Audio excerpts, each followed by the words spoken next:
Welcome to advance series of python data science and machine learning. आज की session के अंदर हम देखेंगे पाइथन के अंदर नंबर्स का क्या रोल है। नंबर्स बेसिकली एक न्यूमेरिक डेटा टाइप्स होती हैं जिसके अंदर अलग अलग तरह का डेटा आप स्टोर कर सकते हो, चाहे वो इंटीजर हो, चाहे वो एक लॉन्ग वैल्यू हो, फ्लोट वैल्यू हो या कॉम्प्लेक्स नंबर्स हो। तो इन सभी को हम यहाँ पे आज चेक करेंगे। सो पाइथन के अंदर नंबर्स वो होते हैं जो कि एक न्यूमेरिकल वैल्यू को स्टोर करते हैं, जिनकी डेटा टाइप जो होती है वो इम्यूटेबल होती है, मतलब आप उनकी वैल्यूज़ को चेंज कर सकते हो।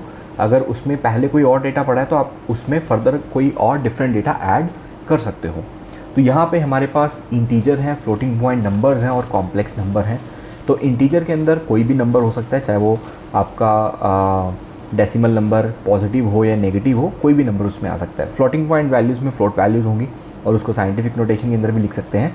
कॉम्प्लेक्स नंबर्स हमारे पास जहाँ पे रियल पार्ट और इमेजिनरी पार्ट होता है वो सारी चीज़ें आ जाएंगी।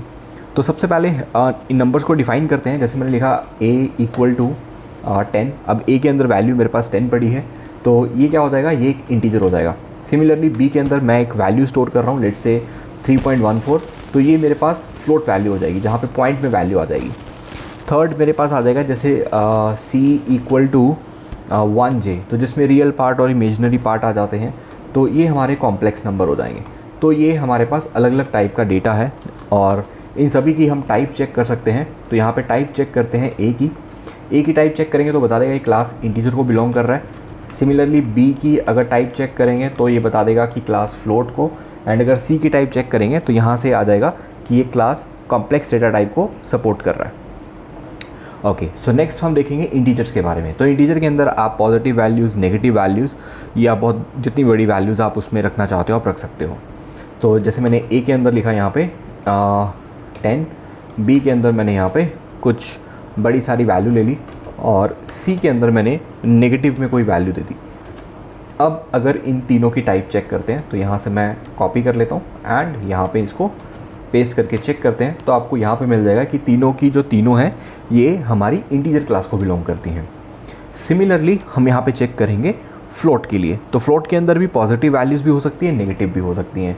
तो जैसे यहाँ पे मैंने लिख दिया 10 पॉइंट समथिंग, उसके बाद मैंने यहाँ पे लिख दिया ओनली 7.0, तो चाहे मैंने 0.0 लिख दिया लेकिन स्टिल ये क्या हो जाएगी, ये आपकी फ्लोट के अंदर कंसीडर की जाएगी। तो इन तीनों की डेटा टाइप चेक करते हैं तो यहाँ पे आपको फ्लोट डेटा टाइप देखने को मिल जाएगी। थर्ड हम यहाँ पे चेक करेंगे, आप फ्लोट को आप साइंटिफिक नोटेशन के अंदर भी लिख सकते हो, जहाँ पे हम ई की पावर से उसको डिनोट करते हैं। उसके लिए हम ए बी सी की वैल्यू को यहाँ पे थोड़ा बहुत चेंज करेंगे। तो ए की वैल्यू को मैं यहाँ पे लिख रहा हूँ जैसे 35 ई की पावर 31, एंड ऐसे ही मैं 12e5 लिख सकता हूँ। तो इस साइंटिफिक नोटेशन के अंदर भी हम यहाँ पे इसको डिफ़ाइन कर सकते हैं।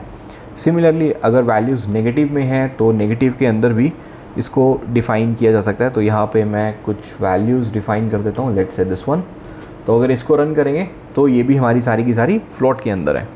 अब ऐसे ही हम कॉम्प्लेक्स नंबर्स लिखते हैं।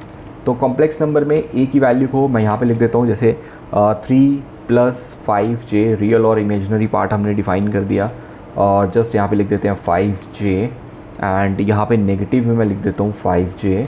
तो ये सारी की सारी क्या है, कॉम्प्लेक्स डेटा टाइप्स हैं। ऐसे ही आप किसी भी नंबर को किसी भी डेटा टाइप में कन्वर्ट कर सकते हो। तो मैं यहाँ पे कुछ वैल्यूज़ मेरे पास हैं इंटीजर में, फ्लोट में और कॉम्प्लेक्स में। तो कन्वर्ट करेंगे फ्रॉम इंटीजर टू फ्लोट। तो इंटीजर की जो वैल्यू है उसको फ्लोट में कन्वर्ट करेंगे। तो मैं यहाँ पे लिखूँगा फ्लोट के अंदर यहाँ पे पास करूँगा x को और यहाँ पे उसको a में सेव कर लेंगे एंड यहाँ पे प्रिंट करेंगे उस a की वैल्यू को। और a में वैल्यू मेरे पास क्या है, x में वैल्यू क्या पड़ा है 10। अब 10 को मैंने किस में कन्वर्ट कर दिया, फ्लोट में। अब इसकी टाइप भी चेक करेंगे a की, तो जिससे हमें आइडिया हो जाएगा येस जो 10 है वो मेरा पॉइंट्स में आ गया और क्लास फ्लोट को बिलोंग कर रहा है। अब सिमिलरली हम क्या करेंगे, फ्लोट को इंटीजर में कन्वर्ट करेंगे। तो फ्लोट को इंटीजर में कन्वर्ट करने के लिए what we will do is, तो यहाँ पे फ्लोट वैल्यू किस में 3.14। अब फ्लोट वैल्यू को कन्वर्ट करना है हमें इंटीजर में। तो यहाँ पे इंट यहाँ पे कॉल करेंगे और वैल्यू हमारी y के अंदर है और इसको हम b में रख लेते हैं एंड यहाँ पे b की वैल्यू को प्रिंट कर लेते हैं। सिमिलरली यहाँ पे भी b को शो कर लेते हैं। तो जैसे ही मैंने इसको कन्वर्ट किया, अब मेरा 3.14 जो फ्लोट में था, जब इसको इंटीजर में कन्वर्ट किया तो ये किस में आ गया, 3 में। अब ये किसको बिलोंग कर रहा है, क्लास इंटीजर को। अब ऐसे ही थर्ड हम यहाँ पे चेक करेंगे जब हम कन्वर्ट करेंगे फ्रॉम इंटीजर टू कॉम्प्लेक्स। तो किसी भी इंटीजर वैल्यू को हम कॉम्प्लेक्स नंबर्स में कन्वर्ट करेंगे, तो यहाँ पे हम कॉम्प्लेक्स डेटा टाइप को यूज़ करेंगे एंड यहाँ पे x को पास कर देंगे और इसको c में सेव कर लेते हैं एंड यहाँ प्रिंट कर लेते हैं उस c की वैल्यू को और उसकी डेटा टाइप को भी यहाँ पे चेक करेंगे। तो जो 10 लिखा था उसने 10 प्लस 0j यहाँ पे लिख दिया, रियल इमेजिनरी पार्ट यहाँ पे डिफाइन कर दिया और अब ये बता रहा है कि ये क्लास जो है वो कॉम्प्लेक्स को रिप्रेजेंट कर रहा है। ऐसे ही हमारे पास और भी नंबर्स में कुछ अलग अलग फंक्शन है, जैसे मैक्स है, मैक्स के अंदर अगर आप कुछ नंबर पास कर दोगे तो उसमें से आपको मैक्सिमम वैल्यू बता देगा। ऐसी मिन एक हमारे पास फंक्शन है, इसमें जो मिनिमम वैल्यू है वो आपको बता देगा। इसके अलावा मैंने लास्ट के सेशन में आपको रैंडम नंबर्स के बारे में बताया था, तो इंपोर्ट कर सकते हो रैंडम एंड रैंडम डॉट जो भी आपको फंक्शन चाहिए, लेट्स से रैंडम इंटीजर 1000 से लेके 9999 वहाँ तक आपको एक रैंडम वैल्यू मिल जाएगी। या आप इंपोर्ट कर सकते हो मैथ नाम की लाइब्रेरी को। अब मैथ डॉट स्क्वायर रूट अगर आपको चाहिए किसी चीज़ का, तो लेट्स से 49 का मुझे स्क्वायर रूट चाहिए, तो वो क्या निकलेगा 7, तो ये आपको बता देगा। ऐसी बहुत सारी लाइब्रेरीज़ हैं जो नंबर्स के ऊपर काम करती हैं, उनको आप एक्सप्लोर कर सकते हो।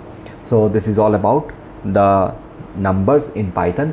सो नेक्स्ट के सेशन में हम देखेंगे स्ट्रिंग को, जिसके अंदर स्ट्रिंग मैनिपुलेशन करेंगे और उसको इन डेप्थ यहाँ पे हम डिस्कस करने वाले हैं। सो मिलते हैं नेक्स्ट के सेशन में। Thank you.